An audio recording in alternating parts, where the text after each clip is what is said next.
Wow! You see what I'm talking about? This is Fulani bandit settlement. See how many huts are here? Many. This is Roga. What is government doing about all this thing? How would somebody go into somebody's estate, build tents or huts or settlements, be using it to terrorize your state, and you can't chase them away? Even if they are not terrorizing the state, it is not allowed for you to travel into a state and occupy a bush.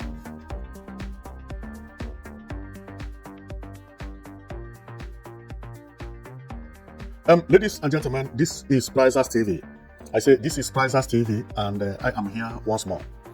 I'm here because there is one information which I brought you today, and the information is a good one, because this is what I have dedicated myself to do in order to give my own contribution to make sure that security in some certain areas in Africa is tightened up.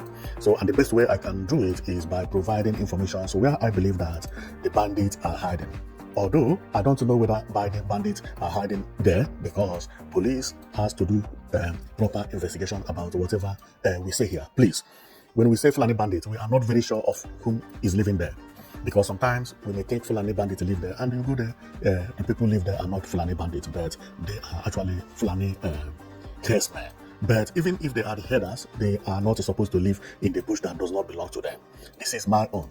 My own is to identify bushes in Nigeria where people are secretly living, occupying. Majority of the attacks that are happening in Nigeria is caused by this type of people who live secretly at the bush. They came out, they kidnap people and take them back to the bush and demand them ransom. Everybody is talking about it. The information is not new. It has been labeled as Fulani bandits. Now, but my comment today is about what happened in Enugu State, which is what we are going to talk about. Because the same Fulani bandit kidnapped this woman you are seeing. This picture was taken 3 days ago. So they were rescued in Enugu State, and they confirmed that they were kidnapped by the people who speak Fulani. But how were they rescued? Well, they were rescued with technology and with what you are seeing here, which is exactly what I'm using. And we must thank Enugu State Governor because he built what we know as showroom. Camera showroom where all the cameras are connected and be viewing everything that is happening in the bush. With the help of what we are seeing here and the Nigerian military, they could use this, trace where the Fulanis are hiding, because they kidnap people from a village and they take them into their area, and luckily they were rescued. Believe me, with the new technology that is out now, to kidnap people and take them into the bush is not going to be as easy as it used to be, unless if government hand is in it, because many state governors have started buying drones and also building showroom for cameras, making sure that satellite also is connected with the camera, and sometimes the equipment you used to see in America, we have it right in Africa now, which is making it possible. The major point is that the public don't know about this, and that is the reason I'm here, because I'm going to tell you how those people were caught. We are going to show you all the images from the internet. We will be going from one area to another looking for Fulani huts or Fulani settlements. What you are seeing is Fulani settlement from the satellite. If you use satellite to zoom Fulani, this is exactly what it is going to look like. And we are going to go to the news about the rescue that happened in Enugu State. And then from there, we'll tell you where the Fulani people live, the area, within the area that the incident happened. But before then, let's read about what happened in Enugu State. Whatever happened there happened on December 6th. Today is December 8th. Now, it is said that troop rescue 14 kidnapped victims in Enugu, Benue border forest. And when we go on, it continues to say the victims were abducted while returning from a burial over the weekend. Then it happened on November 6th, as I said earlier. This news is coming from News Agency of Nigeria. So, and when we continue, I'm going to get the news better here, because there is not enough. Then, if we continue reading it, here is also saying the same thing. It says, troop of the Nigerian Army under Operation Udoka Opuk have rescued 14 kidnapped persons during a clearance operation at Oroka Forest, bordering the Udenu local government area of Enugu State and Obadibo in Benue. A credible military source told the News Agency of Nigeria, NAN, on Saturday that the victims were abducted while returning from a burial over the weekend. Now, these soldiers, you see, rescued them. through the help of what we are going to use here, but connected to the Enugu state satellite control and camera control room. Now, this credit has to go to this governor because this governor has done a lot to make sure that insecurity does not penetrate into Enugu State. Apart from this, it has also launched a new forest guard that will be patrolling into the bush. So whatever I'm showing you, Enugu State government also have something similar to what I have. The major point here is that you don't know that they have it, or even if you know, you don't know how it works. So, and that is where we are going to go to now, because all our investigation to this investigation is going to be a very, very, very quick one, because they have already indicated the area where the kidnap happened. The kidnap happened in Udenu local government area. Udenu local government area is Ubolafo. That is the capital city, and Ogbadibo in Benue State. Therefore, it happened in Oroka Forest, or at Oroka Forest. Oroka Forest is in Ogbadibo in Benue State. So we are going to check the Oroka Forest to know where the Fulani bandits live at Oroka Forest. And luckily, if we are lucky today, we will get their settlement, or hut, as you may call it. And that is why we are here. But to me, I believe we are going to get it, because nothing happened without a reason. Okay, so Fulani cannot just come to somewhere and kidnap people without having any settlement or anybody living very close to that area. And I have seen or heard many people saying that majority of those settlements that belonging to Fulani, or as we say they belong to Fulani, don't actually belong to, all of them don't actually belong to Fulani. Of course, there are many villagers who live in huts, but those villagers are farmers. And when you get there, you still see farmland and so on and so forth. But this one is people living in the bush. No school nearby. Not one house. Not two. We're talking about sometimes 10, 15, 20, 30. Where do their children go to school? This means they are Fulani, because no school nearby. Like here I am now. Where is school here? No school here. If somebody is living in the middle of this bush, where do the child go to school? Impossible. Nobody will come and live here. If you live here, it means you are either a bandit who don't want someone to identify you, or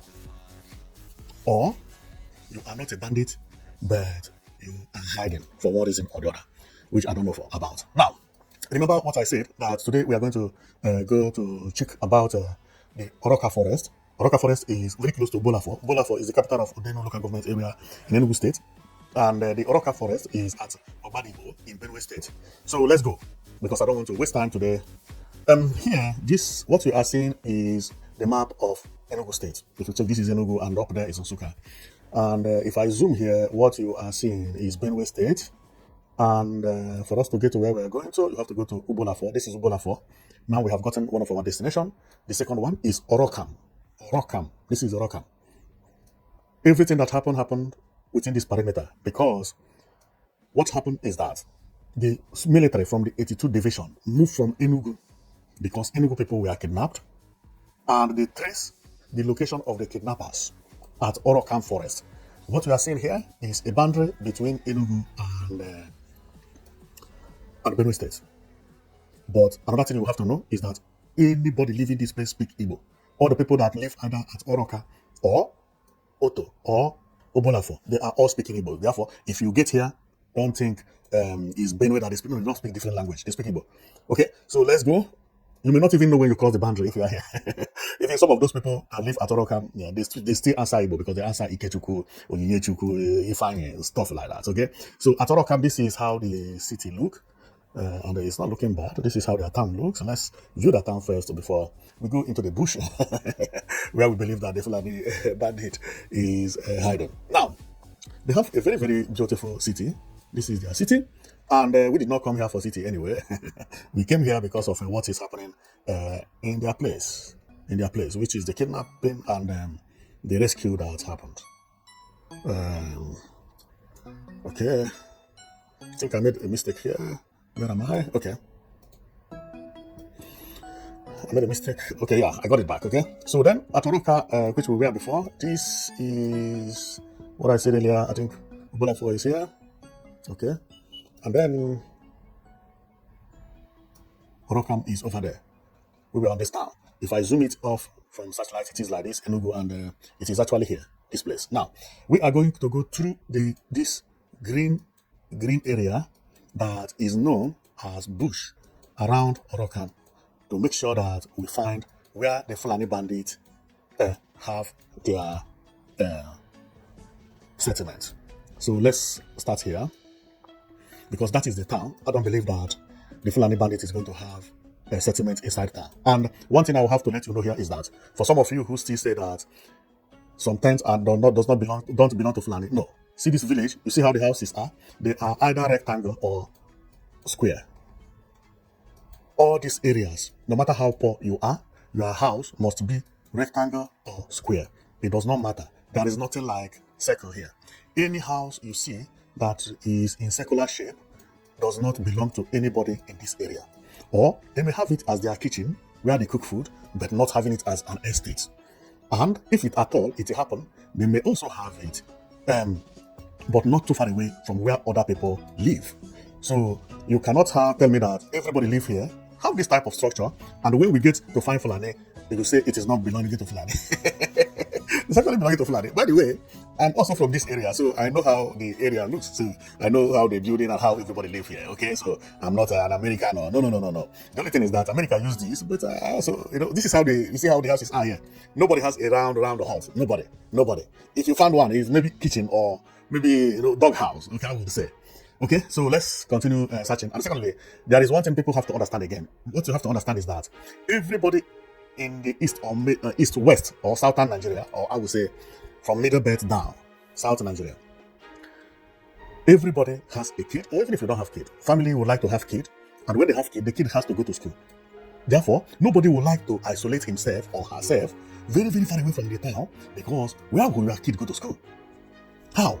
This is the reason whereby when you find these huts outside without farm, they are not farming, they are not doing anything, but the thing is just there. It means that it's Fulani herdsmen or Fulani bandits. Okay, and especially when the kidnapping is occurring within that area, then it is them. There's no need to argue about it. Okay, so let's search and make sure that we get it today. Okay, sometimes we don't get and we leave it for another day, because this is like hunting. Okay, but I believe that there is no way kidnapping will happen within Orokam village without Fulani bandit settlement within the area. It's impossible. Fulani must have settlement here. You see, since I've been going from bush to bush, have you seen anything like Fulani or any house around? No. Because this area, they are not known to build round houses. Round houses, I mean, is huts. Huts. So, let's see whether we'll find one.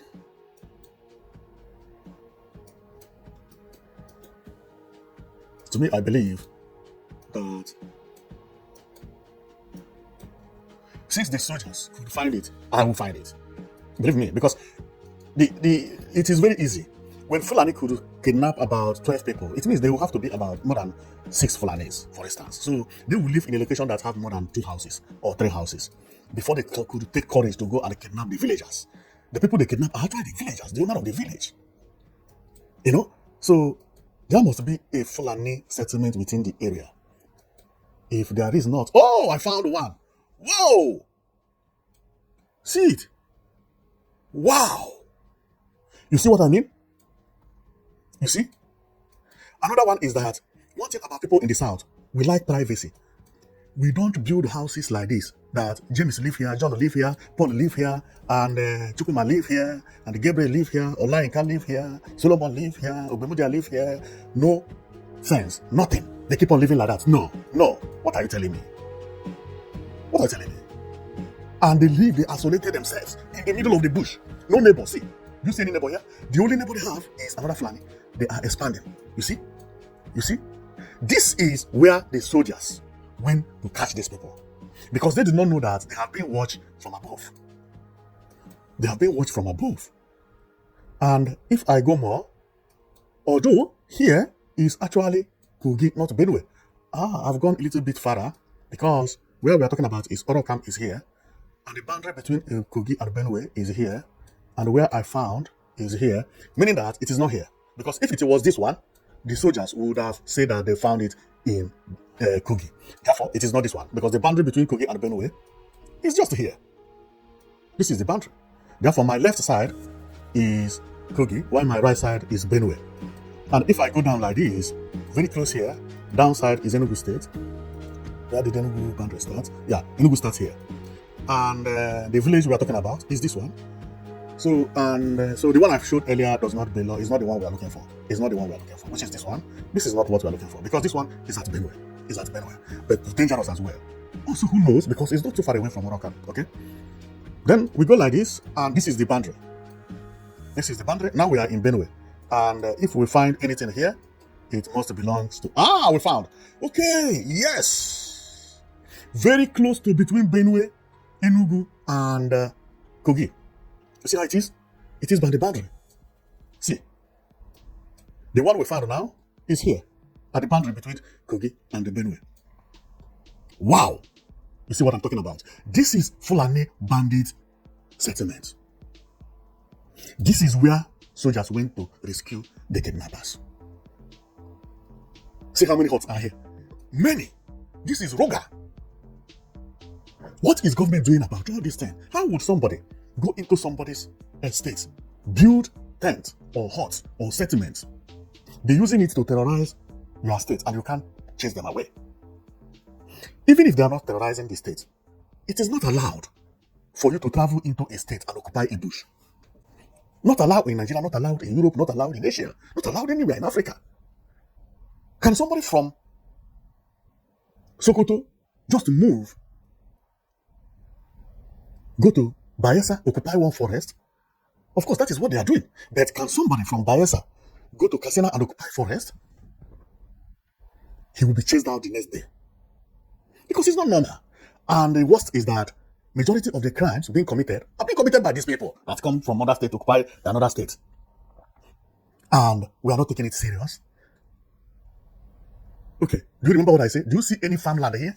Because some people will say, maybe it belongs to the villagers. Do you see any farmland here? No farmland. No farm. No farm. No farmland. How do these people survive? How many huts are here? How do they live? You have this type of people within your community, and you don't expect them to be kidnappers. How do they fit? And this is the reason the village has become their target. See where they live and see where the village is. Not too far away. Just with their AK-47, come out from here, stand by the road, kidnap people, and take them to the bush. But this time, they notice that if they kidnap from this community, right, this community may not have money, number one, and the community may know where they live. Then they had to move from here, kidnap them in Enugu state, here, okay, cross the boundary, because to them, the farther, the better. Cross the boundary and keep them here, without knowing that the satellite have started watching them, knowing their locations. Here is where soldiers rescued those people. No argument about it. So let's go and count how many houses that are there. But remember, this place is not in Enugu state. This place is in a place known as Orokam. Orokam in Benue state. So as we are here, let's view their tent very well. And you know what I mean. This is how the place, the area looks. You see how many Fulani bandit tents that are here? Uncountable. Uncountable. Fulani have taken here as their Ruga. They don't need Ruga anymore. They have started taking up their Ruga. Being in Nigeria does not make you to move from Onitsha and occupy bush in Maiduguri. Being in Nigeria does not give you right to move from Enugu and occupy a bush in Yobe. Secretly. No, it is not done like that. Even you, being from Benue, does not give you right to go and occupy bush in Benue. Being a Benue man. Being Enugu state indigene does not give you right to move to Enugu state bush and occupy it. Every land has owner. Even when it does not have owner, it belongs to the government. How comes nobody is talking about this type of thing? It marvels me. So let's count how many there are, and we get them evidence. So let's count how many huts, because there are too many. There are too many. And remember what I found earlier, that apart from this one, there is another one also, which is here. Another Fulani bandit location, no farm, nothing, close here. Another one also is over here, very close. But these two are in Kogi state. But about 5 kilometers from this one, you find another one, which is this one, that is in Benue. Therefore, between the boundary of Benue and the Kogi, you see 3 Fulani settlement.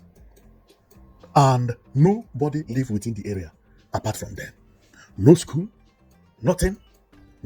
They just come, they live in the middle of nowhere. No villager would like to live like this because your child has to go to school. You have to farm. And secondly, no villagers or village in the southern Nigeria and in the Benue and so on and so forth. Nobody likes to share his privacy with the neighbors like this. You see how they live? No fence, nothing. Everybody live in the same place. No, it does not happen. It does not happen like that. This is Fulani settlement. No farmland, nothing. This is Fulani. And secondly, another one, which is the one we are going to count now. This is the one where the soldiers rescued their victims from. And I am very, very surprised how the government managed to allow this thing to happen. As an Igbo man, you don't have right to move from Enugu state and occupy land in Anambra state. Just to go to one place and occupy land, begin to live there. It doesn't happen. And secondly, these people that are moving to here, they don't even speak the language. Some of them don't even speak English. That's why when they are caught, they began to say they are from Niger, they are from Sokoto, they are from... Nobody even knows. And you allow them to occupy a bush and you don't expect insecurity to happen. You are joking. They have different ideology. They are Muslims. Majority of people that you see here are Christians. Some of them have been manipulated that all the Christians are infidels. That even if you take the life of the Christians, you go to heaven. You allow those people to come to occupy your bush. These are the way the fanaticism is being practiced. People who don't speak English, majority of them don't know what is called. They only believe in their God. And whatever God is telling them is, make sure you eliminate these people and occupy the whole world. They even think that the world is so small that they can occupy it. Unbelievable. You have people with this ideology that will kidnap you, and their mind is telling them that this person I kidnap is infidel, that he is as useless as a cockroach, that his life is worthless. But unbelievable. What kind of life is this?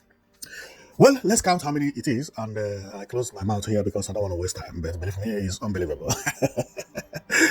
So let's count, okay? 1, 2, 3, 4, 5 hordes, 6, 7, 8, 9, 10, 11, 12, 13, 14, 15, 16, 17, 18, 19, 20, 21, 22, 23, 24, 25, 26, 27, 28, 29, 30, 31, 32, 33, 34, 35, 36, 37, 38, 39, 40, 41, 42, 43, 44, 45, 46, 47, 48, 49.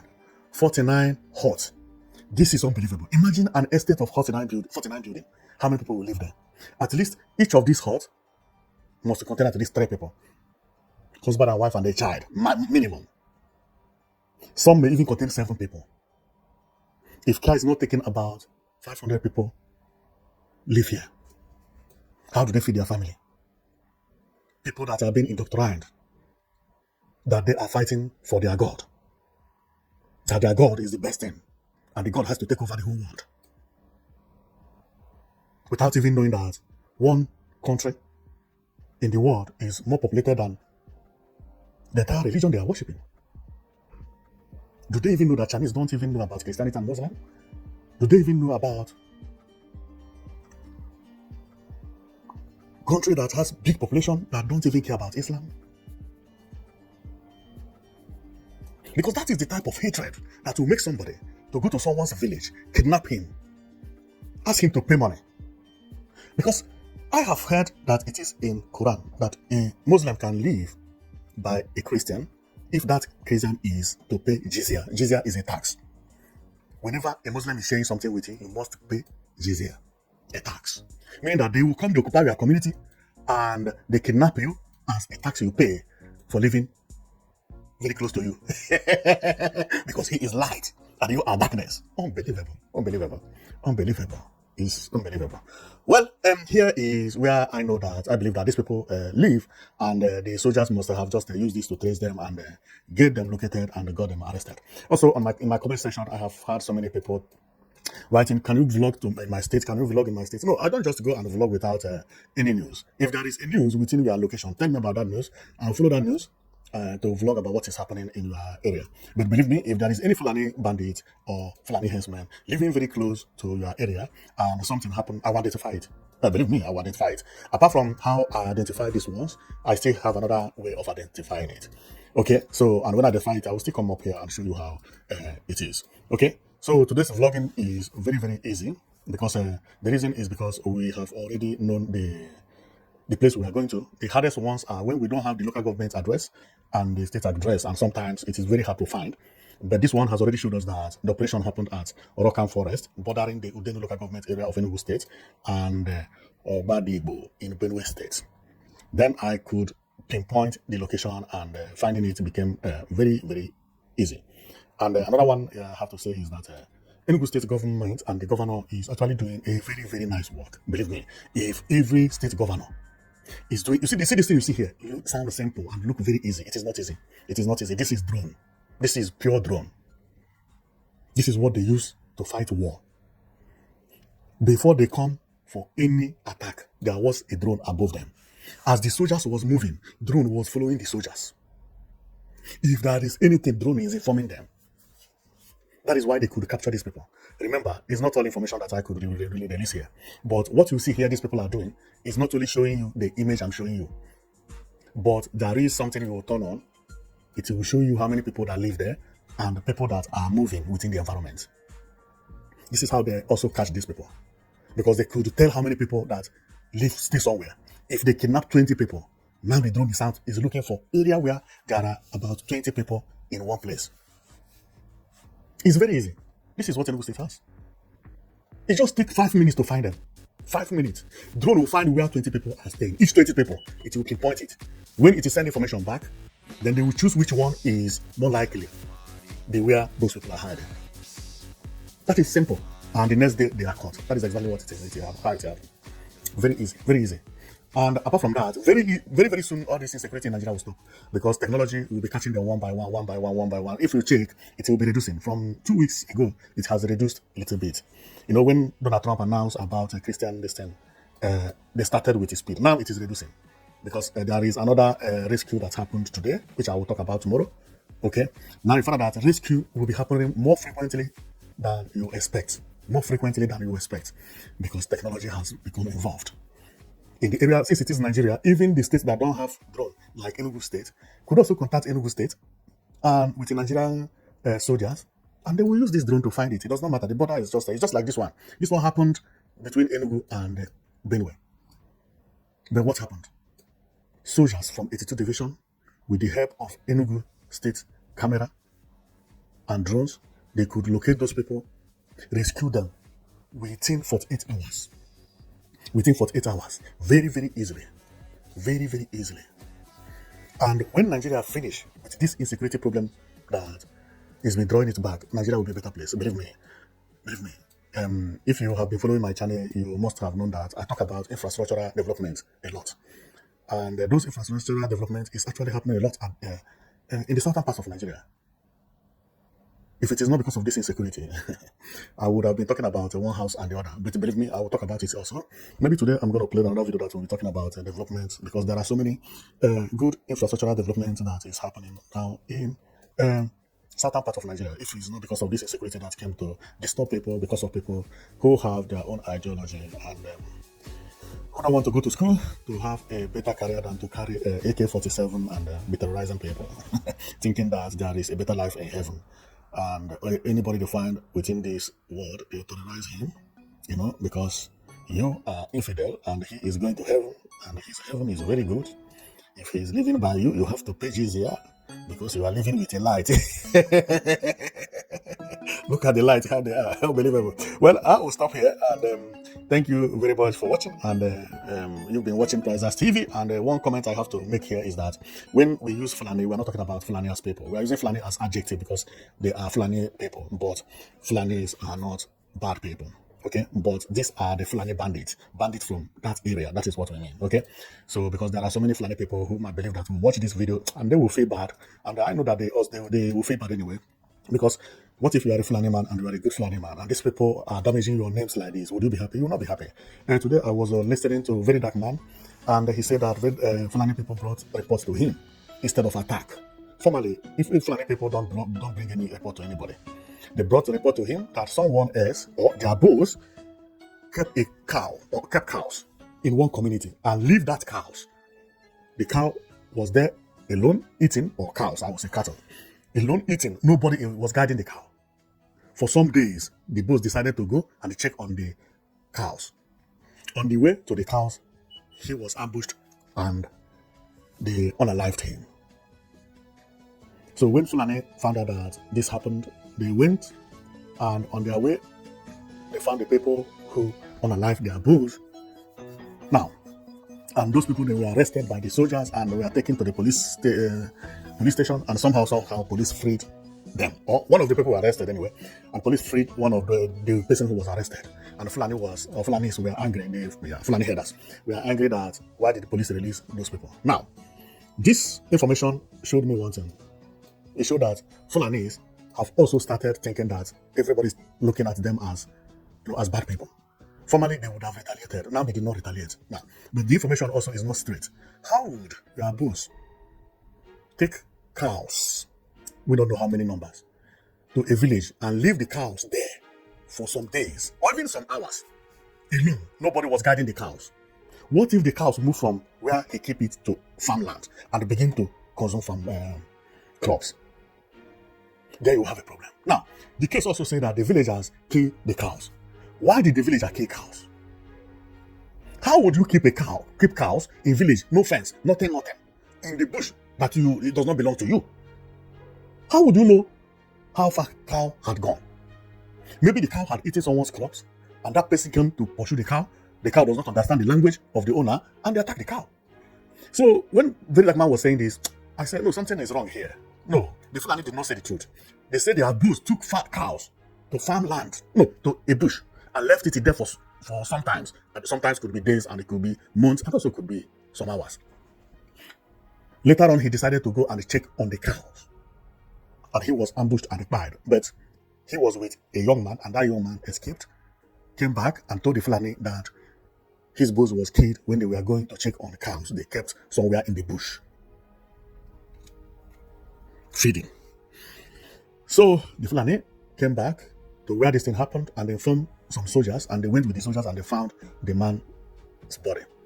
Luckily, they could arrest one of the people who died the man, because other people ran away. Another thing I believe is that I do not even believe that the person they arrested is one of the people that buy him, because this story is we are only hearing it from the angle of the Fulani. Soldier went, they found the person's body and arrested one person over there. Maybe they just arrested somebody who was walking by. Nobody even know. And when police interrogated him, he said, I don't know anything about what happened there. I was just walking by and I was arrested. It's not good to hear story from one side. So, but that is not what I'm here to do anyway. So my coming here is to show you about how soldiers managed to rescue this woman that we see here. As you can see, these people you see here, they are all women. Okay, one man, two men even, three, four, five, five men. So these people came to kidnap the entire village. This is what we call terrorism, because these people will always live in fear. Villagers who did not do anything. You move all the way from the north, came down here, kidnapped people in the boundary with Benue, took them to the bush, terrorized people who live in their village, enjoying their life. You live secretly in the bush. The bush does not belong to you. The land does not belong to you. You didn't buy it. You had nothing to lose. Causing fear. Wow. Well, that is what I came to do today, and thank you very much for watching. I don't want to talk too much, so I just came to show you what happened, and then you have already known that everything that happened here, and if we go to where it actually happened, is this place. In case if you want to get to here, which I don't know whether you could or you want to, this is Ubolafo, the popular Ubolafo. Okay, this is Ubolafo, and this road takes you to the north. Okay, most of the people who go by road must have taken this route. You see, it is under construction. You see, this is express, a very very busy road. See, You see how many cars within this perimeter? They are expanding the road to 4 lanes to go into common. That is exactly what we are seeing here. Now, if you follow this route from Ugbolafon, which is here, this is Ugbolafon. If I zoom out, you will see this is, if you are coming from Enugu, then you reach Ugbolafon, and from Ugbolafon, you go straight Amala Egazi, you go straight, now is Ugbolafon to Makode, if you are going to Makode. Then you reach Orakamo, and from Orakam to Orakam, okay, there is Orakamo and Orakam. So the main village is Orakam, but where you get is Orakam. Then when you reach Orakam, you continue going, you pass Oto. This village is known as Oto. Then some part of this place is Kugi, but on getting to Oto, which is here is where the kidnapper live. Boundary between Kogi and Benue. And if I go down to check how the place look, this is how the area look. Let's take a look. This is how the area look. Wow, very bushy. So I'm coming. Maybe you can see it from here. I'm not sure. Okay. The bandit actually live in the bush here, somewhere here. What is this? Okay, this is stone. They live at the bush here. Wow. You see that thing you are seeing with satellite? You see? Very bushy. See, there is army checkpoint here. Very, very close to where the Fulani bandits live. The Fulani bandits actually live here. But down. And there is an army checkpoint here.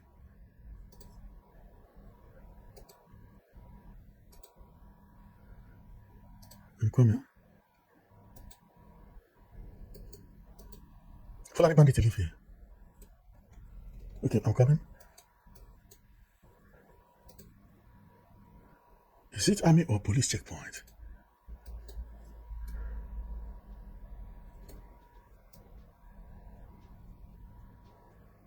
This is checkpoint. But maybe the time this picture was taken, no police was there. Okay. Oh yeah. This is just an ordinary villager who visits an army, to joke with him and talk, and this place could be a Fulani. And the main person that is guarding the area is this. Although sometimes I've heard accusation that sometimes, in order for soldiers not to be accused, they used to have somebody like this. When you pass, they stop you. When they stop you and you have to give something, you give it to this guy so that the soldier will not be, the police, will not have anything to do with you in case if you say, they told me to give them bribe. They say, no, I didn't even near the car. So who was telling you is this guy that may be actually supplying information to, to the main man or being sent by him anywhere, So I will stop here. Thank you very much for watching, because my battery is now dimming that it remains 15%. And if guys not taking, I may lose this video. I have to turn this off just as quick as possible because I'm hearing the alarm and it is now vibrating. So thank you very much for watching. I know it that you've been watching Prices TV, and my comment today is what I told you about, to show you where I believe that Fulani bandits live, and they live actually here, exactly here. And as I told you earlier, there is a checkpoint here. Okay, the checkpoint is at the middle is in the boundary. There is a checkpoint here, and the Fulani bandits live here, and there is someone's house also here, and another house is here. Okay, stone. That thing I was saying is not a house, it's a stone. But people have started building within the environment. Oh no, you see, here, sorry. So there is a house here. The house I was saying is, I was here. The checkpoint is this. Sorry, this is the checkpoint. The checkpoint. And if you are viewing it from up like this, it's like a desert. But when you get down, you know that this is a very, very savannah land. Very, very savannah. So thank you very much for watching, and I know that you've been watching Prices TV. So if anything happened within your community, let me know. Then I will show you where I believe that the Fulani bandits live, or where I think they live, and the police or soldiers can actually go there if they like, to ask them, to know whether they are bandits or they are farmers or they are villagers, because they should be one of them. So we are not very sure who live here, but based on what we are seeing, this is how Fulani live. So they don't live within the community, so they live on their own, and that is how it is. And they don't live one, no, they live all of them at the same place, and they don't demarcate their house. They don't have fences. They don't have bathroom. Okay, that is exactly how Fulani live. No Southern live like this. Okay, no bathroom, no toilet, no house. Everybody live the same place like market. No, if you see houses like this in southern Nigeria, it means it's a market. It's not a house, and this one is not market. There is no market in the middle of nowhere. So thank you very much for watching. Leave it at that. You've been watching Prizes TV, and our comment here is when something happens within your environment and you are suspecting whether Fulani live very close to your community or not, just let us know. Then we will check and tell you where Fulani live within that environment. And there is no way something will happen without Fulani living very close to your environment. See the route they are taking to come out from road. This is the road. You see, very hard for people to identify that someone is living here. Very, very hard. You may live in Benue for the rest of your life. You will never know that Fulani live here. If it is not because of modern technology, there is no way even soldier will know that somebody live here. Never. Never. Villagers, maybe hunters, may be passing one day and see them, but that is all. But what a future does a child born here has? Thank you very much for watching. So see you next time, okay?